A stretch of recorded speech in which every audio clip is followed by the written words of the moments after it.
Hey everybody, welcome back to Grit and Grace. It's been a little while since I put a video together, but it's springtime here and we've got the chickens back out in the hoop house, as you can see behind us there.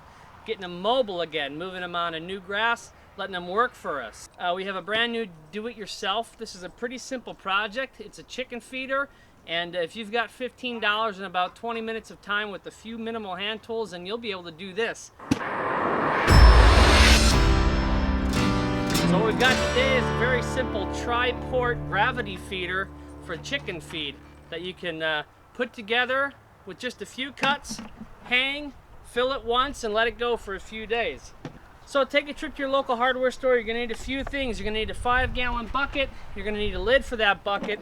And then when it comes to elbows, go to the plumbing section and you're gonna be looking for a 3-inch 45-degree elbow. This is a PVC elbow, and this one end here is flush. It doesn't have the raised edge that you would normally have, and this, for this design, is going to work out just right. I'll show you at the end of it. If you do things right and follow my lead, this is what you'll end up with at the end of the project. You could do this with manual hand tools if that's what you have, but I'm assuming most of you who are do-it-yourselfers will have these tools on hand. So get yourself a speed square. You can use a tape measure, some kind of marker, permanent or washable, to mark the circles, a jigsaw, and a drill with the spade bit. Whatever spade bit you have, this happens to be 1 1/4. It could be smaller, it could be bigger. You're just going to use it to make the initial holes for each of the 3 entries, and then you're going to get the jigsaw in. So get those tools together, and I'll show you how to mark up this bucket to get them placed right. Let's get into it. So the first step is to take your bucket, and what we're going to do is we're going to find and divide this bucket into thirds. So to start, you look at the bottom of your bucket, and this particular bucket has a notch here and here, so we've already got our center line kind of denoted. So what we're going to do, go ahead and take your T-square or your triangle and figure out what the diameter of your bucket is. In this case, it's 10 1/4 to the outside. Now divide that in half. That's 5 1/8. All right, so here we are with the buckets. We've got our diameter, which is 10 1/4. So we're going to divide that in half, which gives us 5 1/8. So go ahead and mark your T-square at the 5 1/8 mark. You see that blue mark? So now what you're going to do is take 5 1/8 from that edge and rotate it in until you meet on this edge of the bucket over here. You see how it meets over here? So 5 1/8, 5 1/8, rotate it in, mark it, and then from this end, 0 to 5 1/8, mark it. Now you've got perfect thirds. Now the next thing we're going to do is draw vertical lines up, square lines up where our markings are, so we know where to start our circle, where we start to trace our circle. So just take your speed square, set it on the bottom edge, and run a line up. And do that 3 times. Right here on the bottom edge. Run your line up.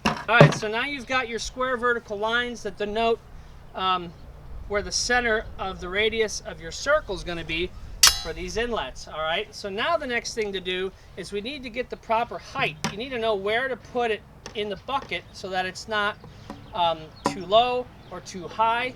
So in measuring, what I figured out was leaving some gap from the bottom and to the very top edge of this where this is going to be fitting in the bucket, I go 6 inches up. So 6 inches up from the bottom, and that will give you the space that you need to fit this in. So go up, measure a 6-inch mark, and then draw a cross line.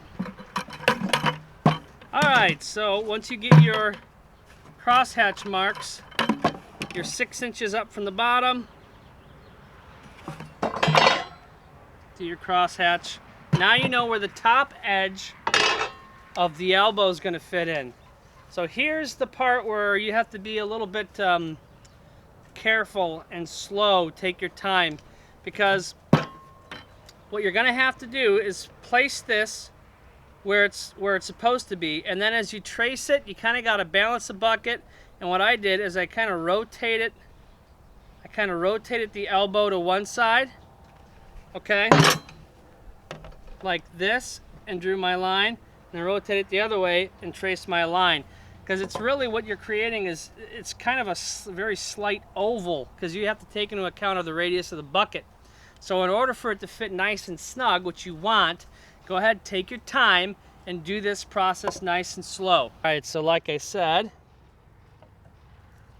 I'm gonna take this, support the bucket, I'm gonna kind of rotate this just a slight angle, okay? Then rotate it the other way without moving it around. You want this to be pretty accurate. All right, so now you got your circle, slight oval. We'll repeat that a few more times. So again, it doesn't have to be absolutely perfect, because this hole's, as long as you cut it correctly, the way I'll show you, it'll be nice and snug. You'll have to kind of wiggle the elbow in, but that's good. You want it to be nice and snug. You don't want it to be loose in there flopping around. All right, so now here we are. We've got our drill with our spade bit, whatever you happen to have. Go ahead and start on the line and just kind of guesstimate as close as you can without going. You don't want to cross your traced line. You want to stay on the inside edge of this line, right?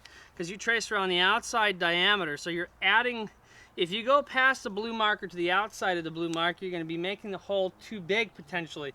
So you're better off to keep it on the inside of the marking, towards the inside of the circle, and you can always sand it or file it a little bit to make it a little bit bigger if you have to.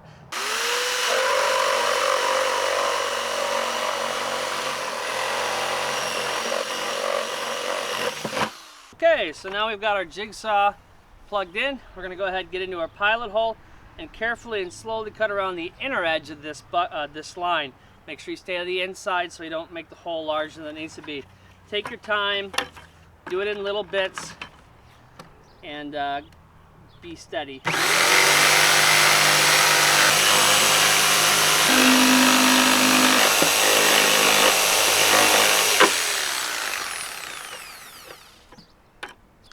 Alright, so check your work, do that 3 more times, and we'll be good to go. Alright, so you got the holes cut. Now is a moment of truth. Let's see if we can go ahead and get these elbows in. Now when you start to push them in, you're going to have to put some pressure on them, maybe twist a little bit. It might flex the bucket a little bit.